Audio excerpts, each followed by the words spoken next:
வணக்கங்க. இன்னைக்கு நம்ம சேனல்ல வெஜிடபிள் பிரியாணி எப்படி செய்யறதுன்னு பார்க்கலாங்க. இது வரைக்கும் நம்ம தனாஸ் குக்கிங் சேனலை சப்ஸ்கிரைப் பண்ணாதவங்க சப்ஸ்கிரைப் பண்ணிக்கோங்க. பக்கத்தில் இருக்கிற பெல் பட்டனையும் கிளிக் பண்ணிக்கோங்க. வாங்க வீடியோக்குள்ள போகலாம்.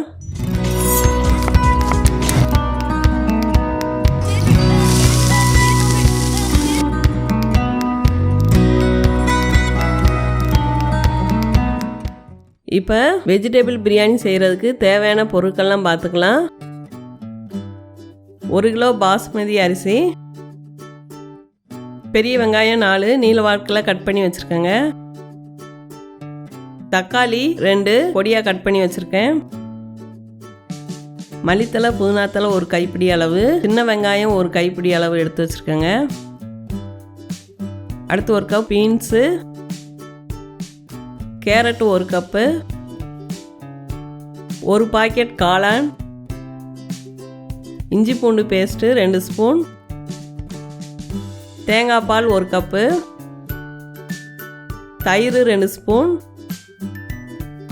2 பச்சை மிளகாய், எலுமிச்சம்பழம் 1, 2 ஸ்பூன் மிளகாய்த்தூள், 2 ஸ்பூன் கரம் மசாலா தூள். அடுத்து தாளிக்கிறதுக்கு ஸ்பைசஸ் எல்லாம் எடுத்து வச்சுருக்கேன். இப்போ வெஜிடபிள் பிரியாணி எப்படி செய்யலான்னு பார்க்கலாங்க. இப்போ நம்ம வெஜிடபிள் பிரியாணி செய்ய போகிறோம். அதுக்கு ஒரு மசாலா அரைச்சிக்கலாம். இப்போ சின்ன மிக்ஸி ஜாரில் சின்ன வெங்காயம் 1 கைப்பிடி அளவு, மல்லித்தலை புதினாத்தலை சிறிதளவு கொஞ்சம் போட்டுக்கலாம். இதை கொஞ்சம் தண்ணி ஊற்றி நல்லா பேஸ்ட்டாக அரைச்சிக்கலாங்க. அடுத்து நம்ம அடுப்பில் ஒரு பிரியாணி பாத்திரம் வச்சுக்கலாம். இப்போ சட்டி நல்லா சூடாகட்டும். இப்போ சட்டி நல்லா சூடாயிடுச்சு. இப்போ நெய் சேர்த்துக்கலாம். நெய் கூட கொஞ்சம் எண்ணெய் சேர்த்துக்குருவோம்.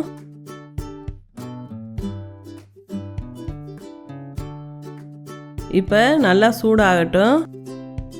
இப்போ எண்ணெய் நல்லா சூடாயிடுச்சு. அடுத்து நம்ம ஸ்பைசஸ் எல்லாம் போட்டுக்கலாம்.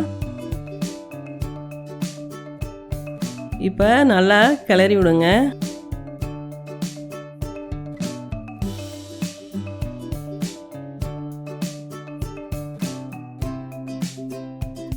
அடுத்து நீல வாக்கில் கட் பண்ணி வச்ச பெரிய வெங்காயத்தை சேர்த்துக்கலாம். இதை நல்லா வதக்கி விடுங்க.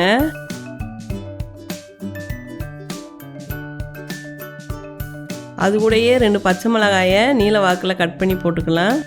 இப்போ நல்லா வதக்கி விடணும்.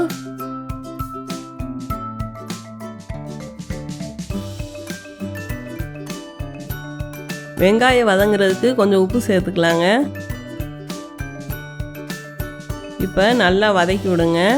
வெங்காயம் நல்லா ப்ரௌன் கலர் வர்ற வரைக்கும் நல்லா வதக்கணுங்க. அப்போதான் பிரியாணி நல்லா டேஸ்ட்டாக இருக்கும்.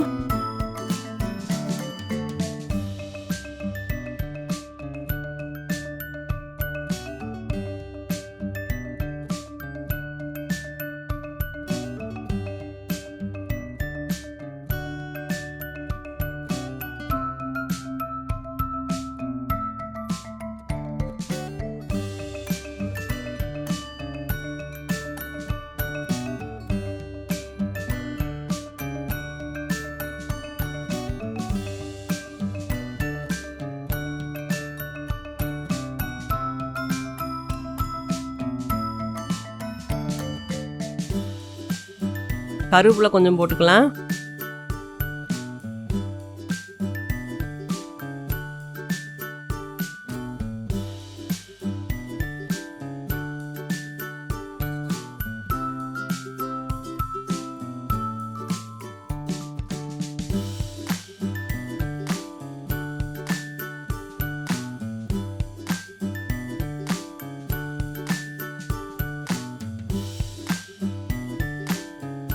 இந்த அளவுக்கு நல்லா வதக்கிக்கிறணும்.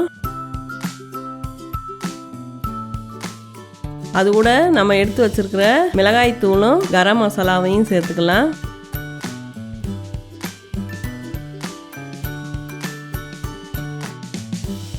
நல்லா கிளறி விடுங்க. மசால் பொடியெல்லாம் நல்லா ஒன்று சேர்ந்து வரட்டும். இப்போ மிளகாய் தூளும் கரம் மசாலா போட்டாதேங்க நல்லா கலர் கொடுக்கும்.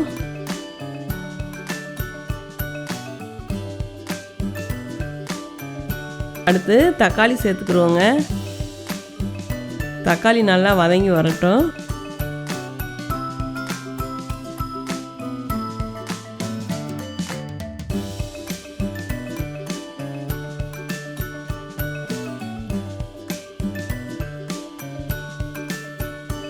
தக்காளி இந்த அளவுக்கு வதங்கின பிறகு இஞ்சி பூண்டு பேஸ்ட்டு சேர்த்துக்கலாம்.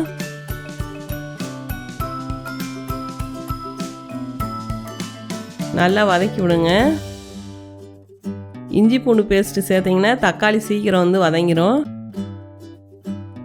நல்லா பச்சை வாசனை போகிற வரைக்கும் நல்லா வதக்கிடணுங்க.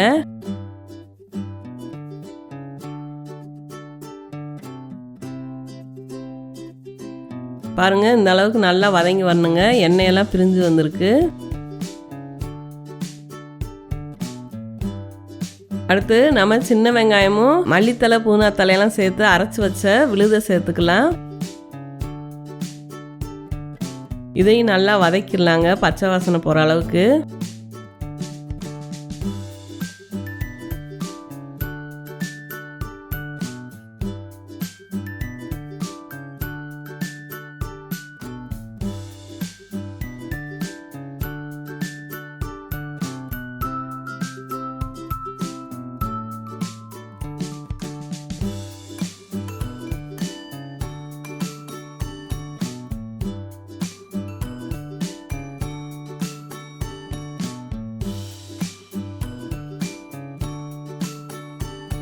இப்போ நல்லா வதக்கியாச்சுங்க.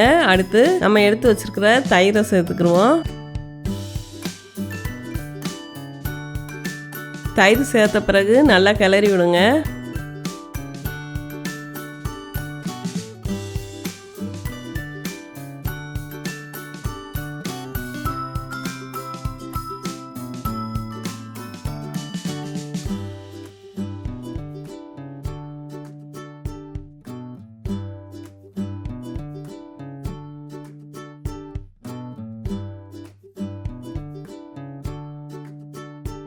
நல்ல எண்ணெயெல்லாம் பிரிஞ்சு வந்துடுச்சுங்க. அடுத்து காயெல்லாம் சேர்த்துக்குருவோம். 1 cup beans, 1 cup carrot, 1 packet காளான் சேர்த்துருக்கேன். இந்த 3ஐயும் நல்லா வதக்கி விடுங்க. இது அந்த எண்ணெயிலேயே நல்லா அந்த காயெல்லாம் கொஞ்சம் வெந்து வரணுங்க.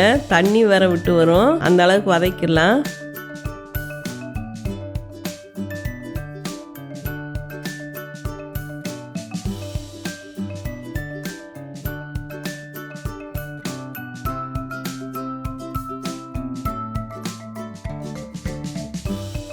இப்போ ஒரு மூடி போட்டு அடுப்பை வந்து சிம்மில் வச்சு ஒரு 5 நிமிஷம் நல்லா வேக விடுவோங்க. அப்பப்போ நம்ம கிளறி விட்டுக்கிட்டே இருக்கணுங்க, இல்லாட்டி அடி பிடிச்சிரும்.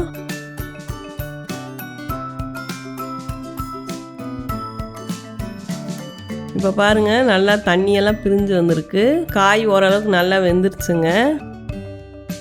அடுத்து தேவையான அளவு மல்லித்தலை புதினா தலை சேர்த்துக்கலாங்க.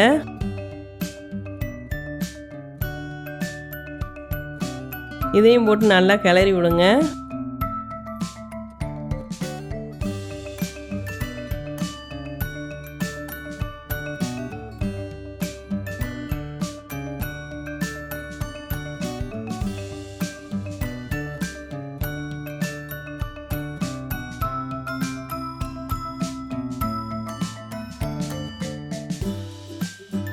அடுத்து நம்ம அரிசிக்கு தேவையான அளவு தண்ணி ஊற்றிக்கலாங்க. அதில் வந்து நான் வந்து 1 கப் வந்து தேங்காய் பால் எடுத்து வச்சுருக்கேன், அதை சேர்த்துக்கிறேங்க. நான் வந்து 3 டம்ளர் அரிசி எடுத்துருக்கேங்க, அதுக்கு 7 டம்ளர் தண்ணி ஊற்றிருக்கேன். இப்போ தண்ணி ஊற்றின பிறகு நல்லா கிளறி விடுங்க.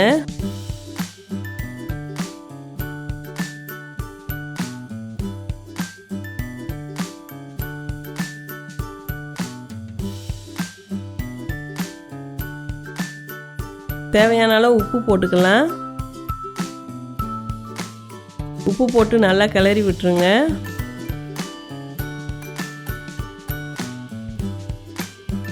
அடுத்து ஒரு மூடி போட்டு மூடி வச்சிடலாங்க. தண்ணி நல்லா கொதிச்சு வரட்டும். இப்போ தண்ணியெல்லாம் நல்லா கொதிச்சு வந்துருச்சுங்க. இந்த நேரத்தில் வந்து நம்ம உப்பு காரம்லாம் செக் பண்ணி பார்த்துக்கணும். அடுத்து நம்ம எடுத்து வச்சுருக்கிற பாஸ்மதி அரிசியை சேர்த்துக்கலாங்க. ஒரு அரை மணி நேரம் ஊற வச்சு எடுத்து வச்சுருக்கேன்.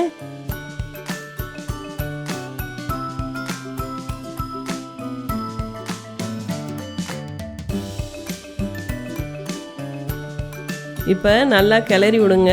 ரொம்ப அழுத்தி கிளறக்கூடாது, லேசாக கிளறி விடணும், இல்லாட்டி அரிசி உடஞ்சிரும். நல்லா ஓப்பன்லேயே நல்லா வேக விடணுங்க.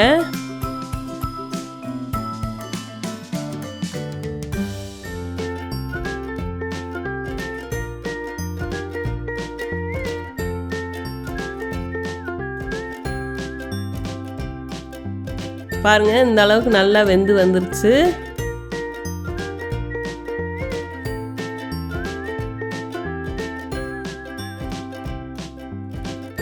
அடுத்து வந்து நம்ம ஒரு மூடி போட்டு தம் போட்டுடலாங்க. தம் போடுறதுக்கு முன்னாடி கொஞ்சம் நெய் விட்டு மூடி வச்சிடலாங்க. அப்போதே நல்லா வாசமாக இருக்கும்.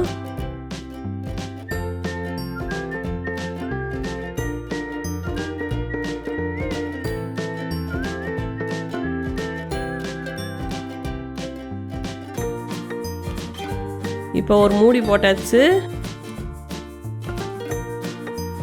அது மேலே கொஞ்சம் வெயிட் வச்சுக்கலாம். இப்போ ஒரு 15 நிமிஷம் கழிச்சு பார்ப்போங்க.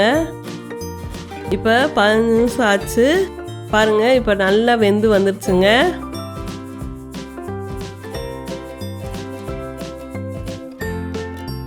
அரிசியெல்லாம் எப்படி உடையாமல் வந்திருக்குங்க.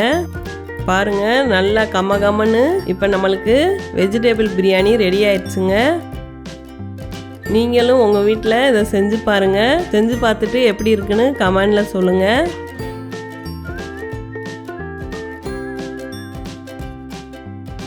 இந்த வீடியோ பிடிச்சிருந்துச்சுன்னா லைக் பண்ணுங்கள், ஷேர் பண்ணுங்கள், மறக்காமல் சப்ஸ்கிரைப் பண்ணிக்கோங்க. வாழ்க வளமுடன்.